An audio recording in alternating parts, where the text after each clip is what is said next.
Bom dia, doutor Mário. Bom dia a todos que estão me assistindo. Meu nome é Lívia Barbosa, eu sou advogada previdenciarista, com foco em aposentadoria especial. Qual que é esse teu caso, esse trabalhador que você defende? O que ele faz exatamente? Você pode explicar para a gente? Então, esse cliente, quando ele nos procurou, ele já veio de um processo de uma improcedência total, em 2013. Eu sempre digo aos meus clientes que o processo previdenciário é um processo longo. Você não pode ter pressa em ajuizar uma ação sem você fazer a comprovação devida para o INSS e para o juizado ou para as varas federais. Que no direito previdenciário a prova é muito importante, não é? Para você conseguir na justiça o benefício e também administrativamente, não é? Sim, O pedido é administrativo. Então, só para lembrar que é um caso interessante, mas o direito previdenciário ele sobe muito quando não é caso de prova, porque a base dele é constitucional. então, o que acontece? O primeiro passo, quando você vai analisar o pedido de aposentadoria, principalmente a especial, é uma doação muito grande que o profissional do direito tem que ter de entender essa atividade dele. Então, esse cliente ele é um impressor gráfico. Então, o primeiro ponto que a gente parte é qual é a máquina que ele trabalha, quais foram os maquinários ao longo dos anos, quais são os produtos químicos que ele utiliza.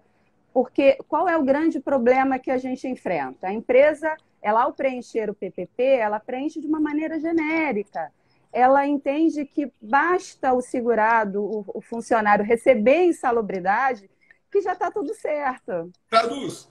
O que é PPP? Tem muita gente que não é do previdenciário aí, não vai entender. Pois é, para a gente fazer essa prova, para que o INSS concorde em conceder o benefício 10 anos a menos, você tem que fazer uma prova técnica, é um formulário padrão, que ao longo dos anos ele foi modificando, era o DST-30, passou para o SB-40 e atualmente é o PPP, que é o Perfil Profissiográfico Profissional, que nada mais é do que um documento que descreve as suas atividades, que descreve a sua habitualidade, a sua permanência e quais são os agentes nocivos contemplados na lei, que a partir daquele preenchimento você vai conseguir o reconhecimento desse tempo especial. E o que acontece? Ele é um impressor, então o agente nocivo que ele trabalha diariamente é a tinta e o solvente. E a empresa preencheu, de fato, tinta e solvente. Só que o reconhecimento do tempo especial, doutor Mário, não é pela tinta, é pela composição química que tem dentro da tinta. Que a tinta ela é feita. E eu fiz um grande estudo de como é feito essa composição da tinta, quais são os processos de elaboração da tinta, que vai desde o benzeno, hidrocarbonetos complexos, que são destilados do petróleo. Então, esse foi o primeiro ponto que eu percebi, que o PPP ele estava genérico.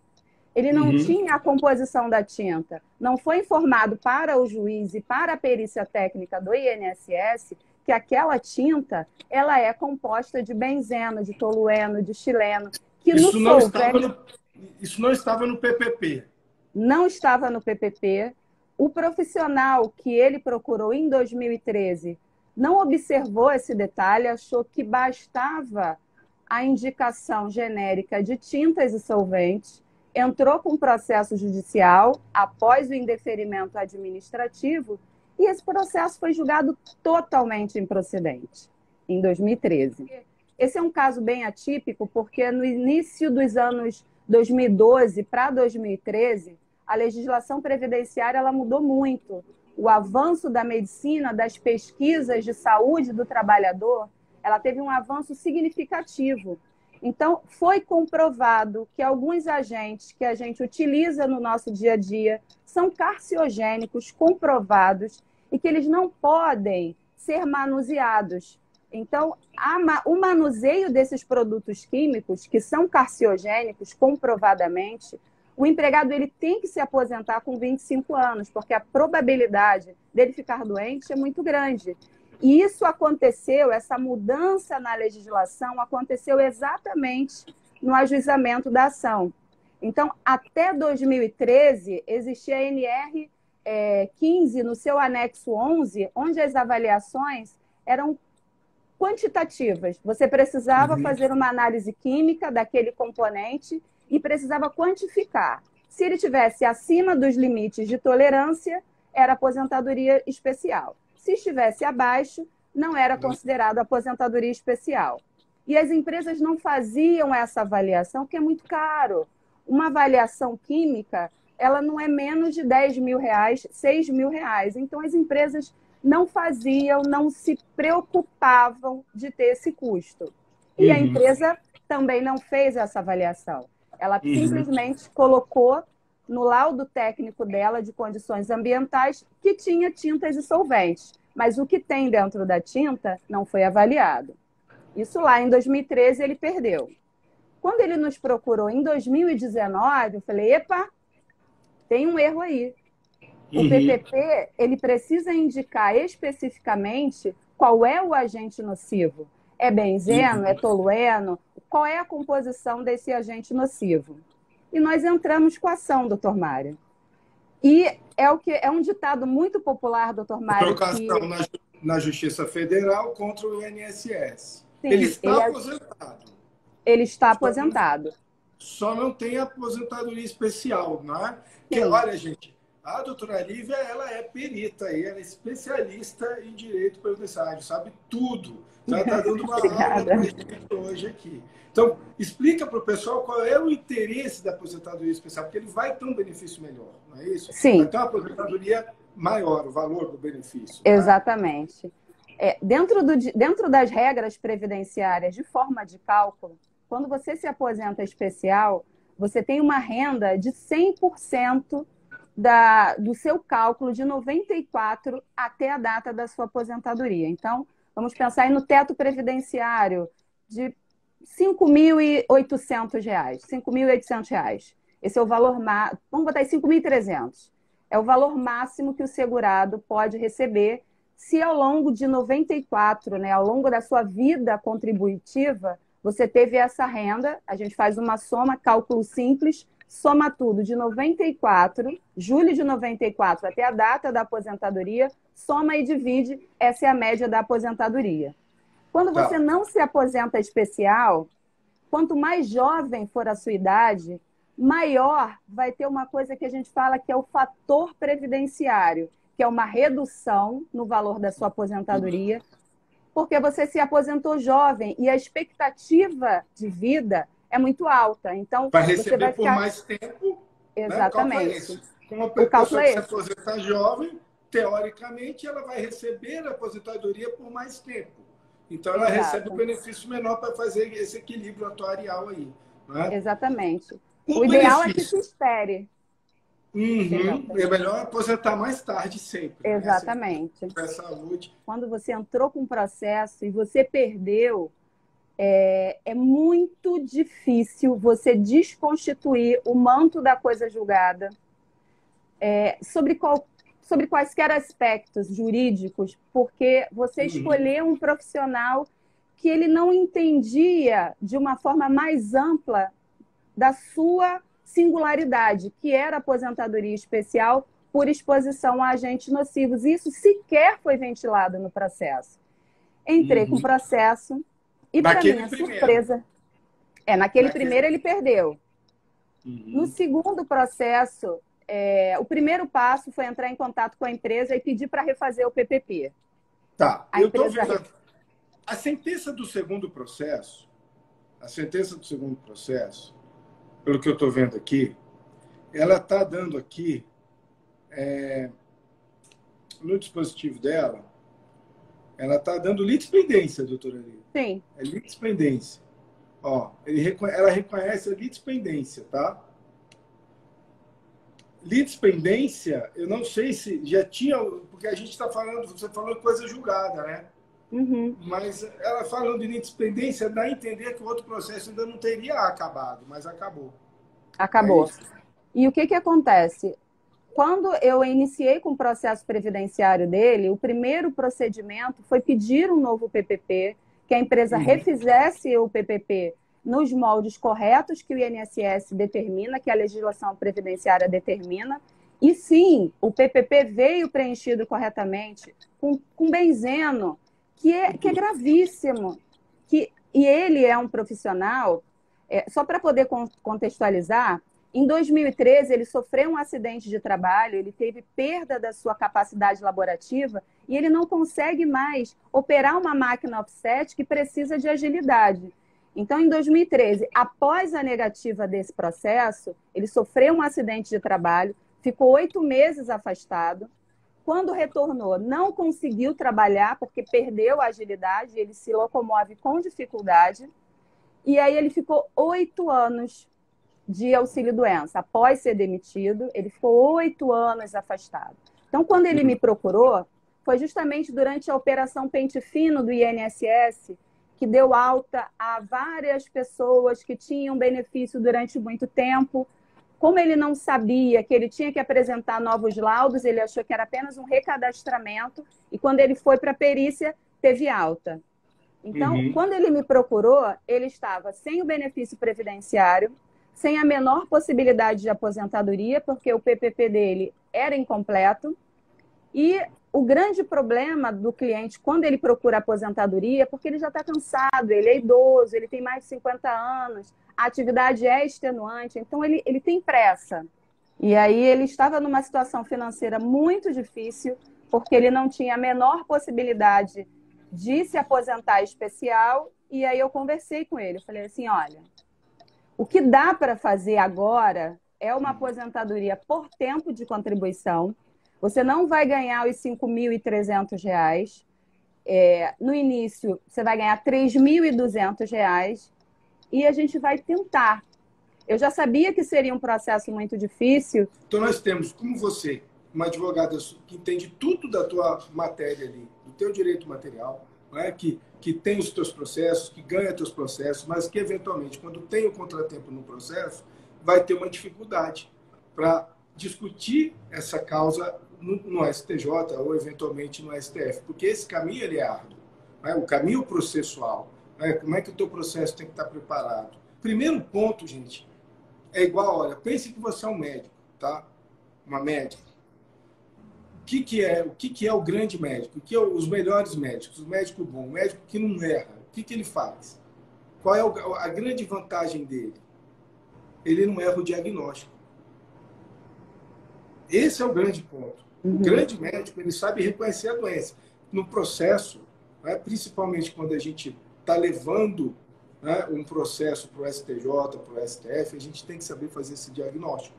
Qual é o nosso diagnóstico? O que nós, como advogados, pretendemos fazer um recurso especial no processo nosso, que a gente tem hoje em mãos, um recurso extraordinário, você tem que fazer o diagnóstico, que é reconhecer qual é a questão jurídica apta que vai dar margem a essa discussão em um recurso especial, né? Então, você tem que saber o seguinte, qual é a minha questão jurídica aqui? Ela está fundada, né? Quais são os artigos de lei, né? Seja do direito material, por exemplo, no teu caso, o direito previdenciário, né? Quais são os artigos da lei 8.213, né? Ou, eventualmente, uma outra lei que eu não conheço o direito previdenciário a fundo, que eu posso já trazer para o bojo do meu processo e discutir, eventualmente, né? Quais são os artigos da Constituição Federal que eu posso levar, que podem ser violados de forma direta por um acórdão que venha, né, a contrariar a pretensão que eu estou colocando no processo. Né? Porque a gente sabe que na STF você tem que ter uma violação direta. Né? Se ela depender de um exame da legislação infraconstitucional, né, ela vai ser uma violação reflexa e o STF não vai julgar o recurso extraordinário. Então, esse diagnóstico ele é muito importante. Porque a partir daí você começa a preparar o seu processo. Né? Que qual é uma das coisas que ela tem que fazer? Trazer a discussão desses dispositivos para o teu processo até o julgamento da apelação, seja você apelante ou apelado, né? Então, seja você recorrente ou recorrido, para que isso fique pré-questionado, que é um dos requisitos para que os tribunais analisem o recurso. Não é o único, não é? Mas é um dos mais importantes que você tem que vencer. Então, fazer esse diagnóstico é muito importante. E eu estava lendo aqui, no acórdão, e olha só, doutor, eu vou ver acórdão e a sentença. A sentença, ela fala em litispendência. Então, ela extingue o processo por litispendência. Ela não fala em coisa julgada. Litispendência é diferente de coisa julgada. Litispendência, outro processo ainda está em curso. Ele não acabou, não existe coisa julgada material ainda lá. Ainda tem recurso lá pendente de julgamento, pelo que está na sentença. O acórdão dá uma confirmada nisso. Olha o que o acórdão diz, ó. Quer ver, ó? Ocorre, estou lendo um parágrafo do acórdão. Uhum. Doutor Mário, esse aí é o segundo, né? E eu não sei se é o segundo, eu acho que é o segundo, porque olha só. Ocorre que a extinção anterior está sob julgamento do Tribunal Regional Federal da Segunda Região. Logo, se o recorrente não mais quisesse a revisão do indeferimento anterior, deveria desistir de sua apelação àquela corte. Sim, esse foi o segundo processo. Esse foi o segundo, que é o que a gente está discutindo.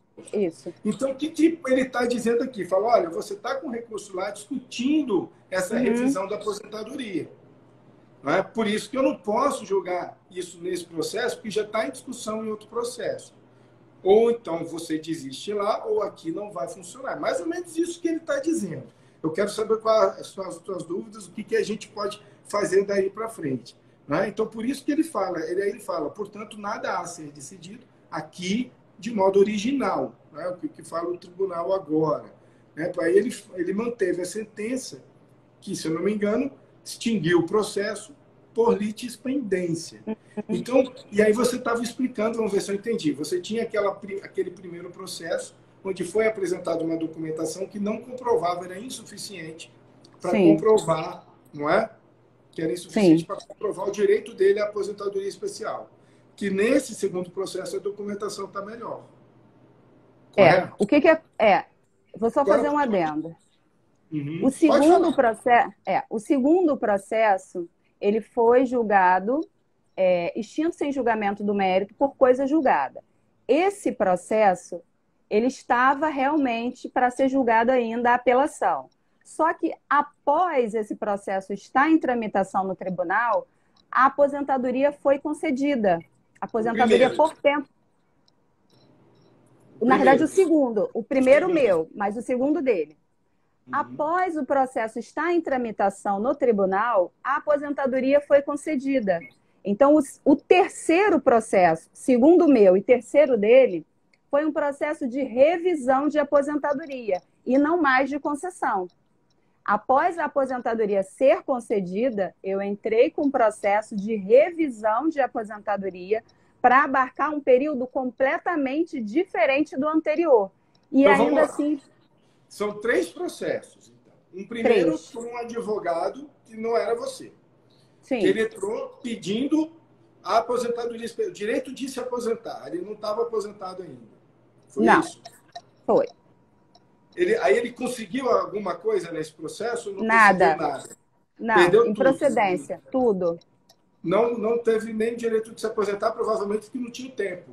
Né? Não tinha tempo. Com a aposentadoria especial. Sim. Aí veio o segundo processo que você entrou. Sim. Pedindo de novo a aposentadoria, porque ele ainda não tinha tempo, e o benefício da aposentadoria especial com, não sei se pelo tempo, e também o reflexo pecuniário. Foi isso? Não, só especial. Só especial. Por conta do tempo. Por conta do tempo. Só especial. Esse primeiro ganhou alguma coisa, não ganhou nada. Também foi tudo negado. Ou ganhou? Não. O meu primeiro processo, ele nem foi julgado mérito. Ele já foi extinto imediatamente, sem citar o INSS, por conta do processo anterior de improcedência. Então, o magistrado nem julgou o mérito. Foi improcedência total. Tá. Quer dizer, improcedência não. Foi extinto sem julgamento do mérito. E como é que ele está aposentado? Foi deferido administrativamente. A aposentadoria foi deferida... Administrativamente, sim. Administrativamente foi concedido. Só que aí, eu entrei a aposentadoria normal. Normal. Sem com o fator previdenciário. Tá. Exatamente. E aí você entrou com esse terceiro processo, que é o teu segundo. Sim. Sim. Qual é o teu pedido nesse terceiro processo? Eu peço revisão do benefício, porque alguma coisa foi concedida. Diferente dos anteriores, alguma coisa Correto. foi reconhecida de tempo especial, porque a documentação foi nova, foi a documentação adequada, muita coisa foi reconhecida, só que o INSS ele tem uma certa resistência em conceder tudo, então ele deu parcial, Deixa eu te mas perguntar uma concedeu. coisa. Nesses 3 processos, então, o pedido... vamos nominar os processos para o pessoal entender, ninguém fazer confusão. Independentemente dos advogados que atuaram. Tem 3 processos no nome desse teu cliente. Né? Sim. O primeiro, que ele perdeu tudo. Sim. Qual era o pedido nesse primeiro processo? O pedido lá, na petição inicial, o último parágrafo. O que foi pedido ao judiciário? A concessão da aposentadoria especial ou concessão de qualquer aposentadoria? Sim. Aposentadoria especial. E isso foi negado. Tá. Foi negado. Segundo pedido, no segundo processo. Aposentadoria especial. Também foi negado. Com base também. no quê? Que ele repetia o primeiro processo. Concorda? Sim. Sim. As mesmas partes, mesma causa de pedir, mesmo pedido. Não. Não. Não era o mesmo pedido. No segundo. Segundo e o primeiro. Primeiro e o segundo. Não estou falando do teu de hoje. Sim, o segundo processo já não era o mesmo. Então, ele era idêntico parcialmente, porque o pedido... Então, ele foi extinto porque a juíza entendeu que se parte do período, o período no primeiro se encerrava em 2013. O período no segundo se encerrava em 2014, que foi a data que ele saiu da empresa. O magistrado entendeu que, como parte do período, ainda que o período, a relação de vínculo, ela se estendeu até 2014, mas como ela teria que avaliar parte do período já julgado anteriormente, ela extinguiu sem mérito. Mesmo eu tendo mudado... Sim, com base em coisa julgada. Litispendência. O segundo foi coisa julgada, sim. Tá. Então, vamos lá. Assim, olha que coisa interessante. O primeiro foi extinto sem julgamento do mérito, concorda? Não, o primeiro foi improcedente. Ah, então tudo bem. Se o primeiro não tivesse tido decisão de mérito, não teria fundamento para a segunda sentença, no segundo processo, você quer ver coisa julgada. Então, tudo bem. Foi improcedente. E aí ela, nesse segundo processo, entendeu que repetia e aí aplicou coisa julgada e não entrou no mérito. Sim. Não. Nesse ínterim, administrativamente, foi concedida a aposentadoria para ele. Vocês conseguiram administrativamente. Esse terceiro processo, você pede algo um pouco diferente. Você só quer revisão. Sim. Mas você quer uma... Só que não tem um problema... Assim, o que eles estão entendendo? Que você também pede aposentadoria especial, que foi requerida antes e já foi negada. Sim. Sim. Né? Sim. Vamos tentar ver a tua situação nesse processo aqui agora. O que pode ser feito agora e que pé está o teu processo. O acordo, pelo que eu estou vendo, o que ele fala aqui, então? Que existe um outro processo que tem recurso pendente, né? Sim. E que é litispendência, que foi o que disse a sentença, por isso que o acórdão manteve a sentença. Basicamente, é um acórdão bem curtinho, que é isso aqui. Não é? Olha, ele coloca, entendo correto a sentença, né? O que foi trazido a lume pelo recorrente é concessão administrativa. Por tempo, ele fala que houve a concessão em 2019, que pode ser revista. Ele está falando isso aqui, eu nem tinha lido, hein? Que pode ser revista no âmbito do processo anterior, o que não acabou ainda, ou ainda por pedido administrativo de revisão, que é o que você está fazendo.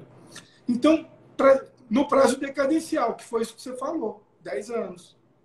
Você Sim. teria 10 anos. Então, eu acho, tá, que este processo aqui, você estava muito preocupada e angustiada ontem, este processo aqui não é o fim da linha.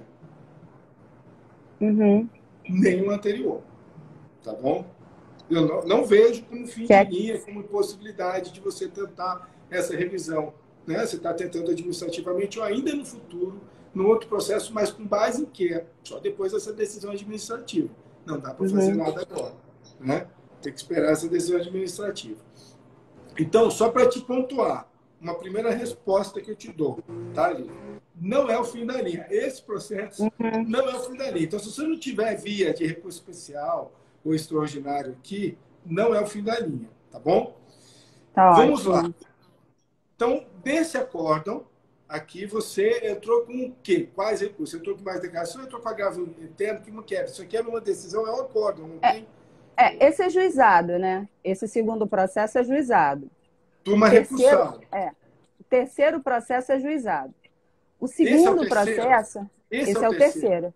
Esse é o Então vamos lá, terceiro. pontuar para quem está O ouvindo. segundo, Juizado especial, gente, não cabe RESP, não tem recurso especial. sim. Então fica bem mais complicado, não vai ter STJ aí, tá? O que você virtualmente vai ter? Um recurso extraordinário, que é mais difícil. Né? Você vai ter que apontar a repercussão geral, vai ter que ver se não tem repetitivo contra, se não tem repercussão geral contra, vai ter que achar uma a favor, provavelmente ainda não julgada, né? Assim, recebida pelo Supremo, para o teu processo ficar ali naquele conjunto, vai ter que estudar tudo isso aí, se quiser fazer alguma coisa daqui. Mas siga. Está nesse pé, um acórdão da turma recursal, correto? Sim. Esse já transitou, sentença. Esse já transitou. O Esse segundo aqui, processo já esse que eu tô transitou. Sim, já transitou. Porque esse é Juizado. o segundo. O terceiro. Esse é o Esse terceiro. Esse terceiro Esse é já o terceiro de juizado. Já transitou. O que Qual está que não transitou? pendente é o segundo, que foi julgado, coisa julgada, que está pendente o agravo. Justamente eu entrei com agravo para me possibilitar recursos especiais, recursos Eu no acho que esse STJ. eu não estou com esse Esse está acórdão pendente. aqui. Esse aqui no Esse foi o computador. primeiro. Tá. Então você É, tem um acórdão pendente que reconheceu a coisa julgada, que é o segundo. Que aquele sim, primeiro processo foi julgado improcedente, aí veio o segundo acórdão, o segundo processo não é coisa julgada, já foi julgado lá, que sim, tratava do benefício dessa especial. especial. Entendi. Então, veja só, tua maior chance hoje realmente é essa revisão administrativa aí. Né? Esse que está pendente, vamos lá, você vai ter que discutir a coisa julgada nele, se houve ou se não houve, é isso que você Sim, vai ter que derrubar. pois é. E qual é a minha tese? Mudança de legislação, que é justamente uma das teses do STJ, que o Mas direito previdenciário a mudança de legislação, ela está na causa de pedido do segundo processo e não está. está na causa de pedido do primeiro? Tá. Do segundo Isso eu tenho que processo, ver. meu primeiro, sim, sim. O que a gente tem que ver aí, Lívia? A gente tem que ver o que configura a coisa julgada. Está no CPC. Entendeu? A gente tem que ir lá no artigo do CPC e ver, olha, o que configura uma coisa julgada. Não é? Se eu não estou errado aqui, partes, causa de pedir. Se você tem esses três elementos idênticos, você tem Não coisa tem. julgada. Pois é. Então você tem que mostrar que não tem. Parcial, isso. Para você mostrar que não tem um desses elementos em sede de recurso especial, porque o tribunal já falou que tem. O tribunal já falou que tem. Não é isso? Você vai ter que enfrentar o quê? Qual a maior barreira aí? Uma súmula 7. Então a gente precisa ver, eu não estou com esse acordo aqui, eu precisaria ver o acordo para ver o que ele está dizendo ali, se vai bater súmula 7 ou não. Porque se o acordo diz o seguinte, se ele fala o seguinte, e aí, gente, isso é a qualificação jurídica dos fatos. E aí você tem que ver se isso é qualificação jurídica dos fatos ou se você vai ter que mudar os fatos. São duas coisas diferentes. Você vai ter que mudar a premissa fática, né? No teu recurso especial. Para o teu recurso especial ser provido, o STJ precisar olhar para o processo e falar, não, o acórdão fixou essa base fática, essa premissa fática, mas ele se enganou aqui. Você não tem recurso especial. Você bate isso constante. Se o STJ olhar e falar, não, olha, o teu recurso parte daquelas premissas fáticas postas no acórdão. Mas aí você tem como no recurso mostrar, olha, só que sobre esses fatos não é essa legislação, não é esse direito que se aplica. O direito foi aplicado equivocadamente, a questão jurídica é essa aqui, ó, tem uma questão jurídica, tem uma violação do dispositivo de lei, e o tribunal não precisa rever essa base fática, ele só precisa rever a aplicação do direito, você tem recurso especial. É exatamente isso, doutor Mário. E é esse o cuidado que você tem que ter. Sim. E eu não estou vendo. E é justamente esse caso. Eu vou mandar para o doutor. A resposta está nesse acordo. Vocês entenderam, gente? Vocês têm que olhar para diagnosticar o problema. Você tem que saber onde encontrar o problema para ver qual é a solução que você vai ter. Então, você tem que ver esse segundo acordo, esse acordo desse segundo processo, e ver qual é a base fática dele. Você vai precisar atacar essa base fática, essa premissa fática, vai precisar de revisão dela? Não vai precisar. Você vai ter chance no recurso especial. Se você precisar mexer com isso aí, você não vai ter chance no recurso especial. Você está com um agravo interno lá, não é? Tô. Depois desse agravo interno, você ainda vai ter direito a embargo de declaração. Use esses embargos de declaração para definir essa base fática. Os embargos de declaração servem para isso, tá? Você vai apontar uma omissão, uma contradição, alguma coisa, vai pedir para o quê? Para fazer o tribunal delinear a correta base fática, para você não precisar mexer com isso no recurso especial. Para a partir dali, falar, agora eu faço um recurso especial. O que a gente tem que entender, quando a gente está com processo, a gente está com dificuldade no tribunal, e a gente já sabe que vai perder no tribunal, você não tem que tentar ganhar mais a causa no tribunal. Você tem que preparar o teu processo para ganhar a causa no próximo tribunal, que aí é o STJ ou o STF. Então, você tem que deixar tudo isso redondo para fazer o teu recurso. E, claro, vou ganhar lá em cima, não tem problema. Vai demorar mais tempo, vai me dar um trabalho do cão, né? Eu vou ter que fazer um monte de recurso, vou ter que fazer recurso especial, vou ter que fazer recurso extraordinário, eu vou ter que fazer agravo em recurso especial, vou ter que fazer agravo em recurso extraordinário, mas no final vai dar certo. Eu já passei por isso, já fiquei em cabelo branco, eu já senti facada nas costas no tribunal. Falei, gente, isso é um absurdo. Já sabia que ia perder, tinha que levar a notícia ruim para o cliente. Então, estão perdendo aqui, estão fazendo um absurdo, mas a gente tem chance de reverter isso no Tribunal Superior. Só que aí você tem que se concentrar, focar, né, e fazer tudo certinho para preparar o teu processo. E aí, depois de 1, 2 anos, você volta para o teu cliente e dá a notícia linda, fala, olha, ganhamos. Falei, ó, que a gente tinha chance, que a gente ia conseguir e ganhamos. Mas tem que fazer esse caminho todo certinho. Tem que ter sangue frio, Lívia. E tem que saber diagnosticar. Infelizmente, eu não estou com esse acórdão aqui. Pode ser que esteja no meu celular, mas aí eu não vou conseguir mexer aqui, vai atrapalhar a nossa live. Mas você entendeu o que você tem que fazer? Entendi. O teu agravo interno não foi julgado ainda. Não, mas provavelmente vai ser improvido. O que você alega fundamentalmente aí no agravo interno? Eu alego basicamente que não há coisa julgada, porque os fatos são completamente diferentes. Então você já está questionando, você já está no caminho certo. Sim. E se o tribunal não disser, porque aí você vai dizer o seguinte, fale, tribunal, os fatos são diferentes, você quer julgar assim desse jeito mesmo. Exatamente. Pronto. Aí você vai abrir a via para o recurso especial. Não estou dizendo que você vai ganhar o recurso especial, mas você vai ter chance, principalmente, de superar esse obstáculo que, no teu caso, não vai ser o pré-questionamento, vai ser a súmula 7. Como é que eles estão configurando essa coisa julgada?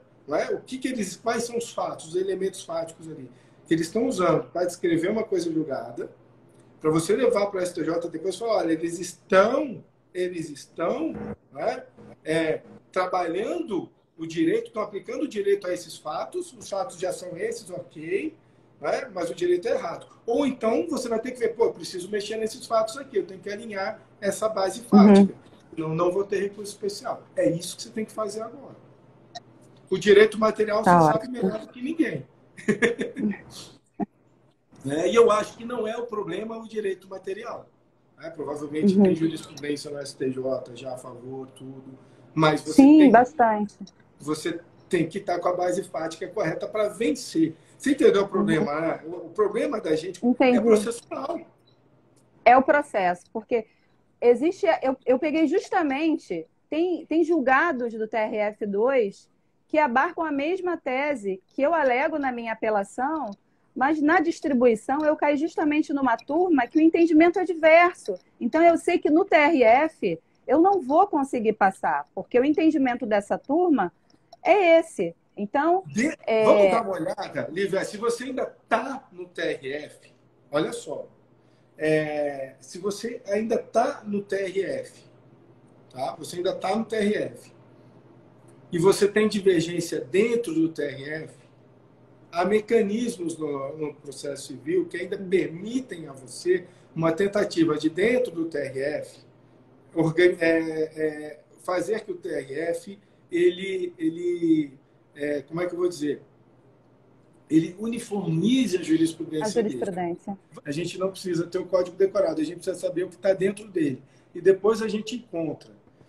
Então, olha aqui, ó, o 927 fala: os juízes e os tribunais observarão, né, as decisões do STF em controle concentrado de constitucionalidade, que é a DINS, a ADPFs, né, ações diretas de constitucionalidade, enunciados de súmula vinculante, são os precedentes, acordos de incidente, enunciados das súmulas do STF, né, em matéria constitucional, e do STJ em matéria infraconstitucional, a orientação do plenário ou do órgão especial aos quais estiverem vinculados. Está vendo? Inciso 5º do 927. Então, o próprio tribunal ele tem que ter uma orientação dele, do plenário ou do órgão especial dele, firmando a jurisprudência dele. Ele não pode ter turmas julgando a mesma matéria de formas diferentes. Como o STJ também não pode ter. Por isso que tem base de divergência no STJ. Nem o STF, por isso que tem base de divergência no STF, para uniformizar a jurisprudência interna dos tribunais. Nos tribunais regionais, né, TRFs e TJs, não existe embargo de divergência.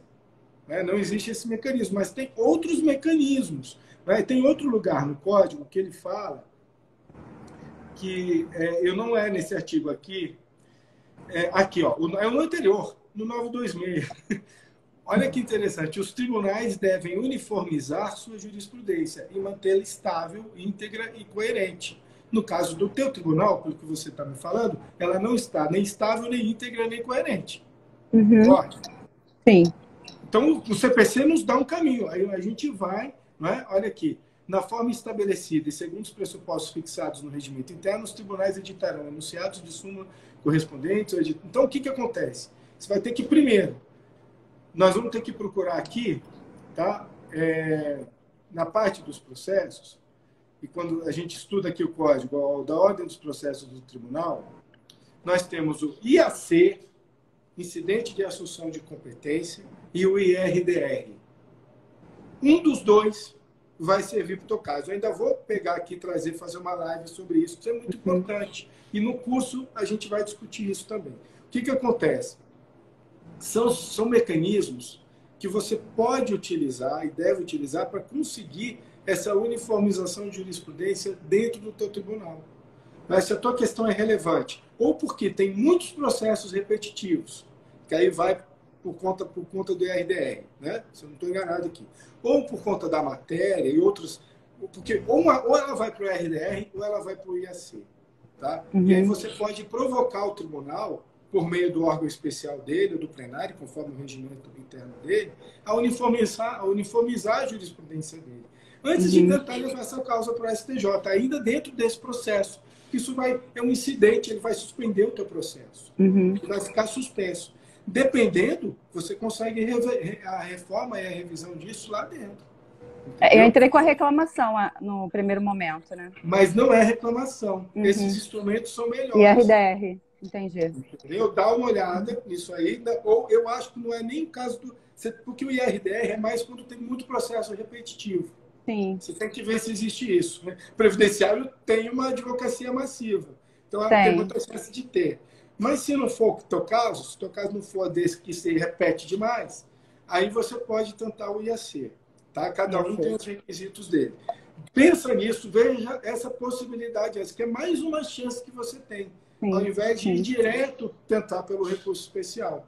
Porque isso vai deixar o teu processo suspenso, você não vai perder a chance do recurso especial. Vem depois. Ótimo.